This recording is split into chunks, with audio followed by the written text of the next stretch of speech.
What up, guys? I just woke up from this flight heading back to New York from Houston.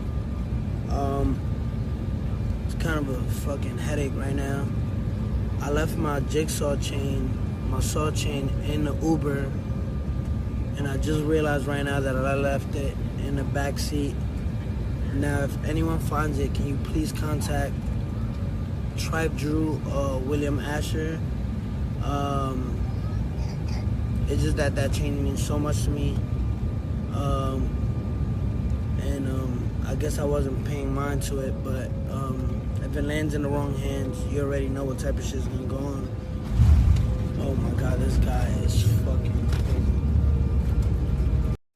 Yo, my man Jimmy did it again. Y'all know what it is, baby. You see that? Uh-huh. Now watch this. You know what I'm saying? Bye-bye. Look at that. All the way around. Do it one more time, Jimmy. Ready? You know that. Kai 6ix9ine from Brooklyn to Houston, man. Houston to Brooklyn, Von Crew, you got 6ix9ine in this. I know that shit. I see the Von Crew. I see the new Isola with the Von Crew. You know what I'm saying? Crazy. I see that. Look at them hoes. Look at them diamonds, man. Hey, the diamonds shining, man. Toyota Center right in the background, man. We here, man. Live, Crazy, man. hey. They fuck with us, man. Von Crew. You know that.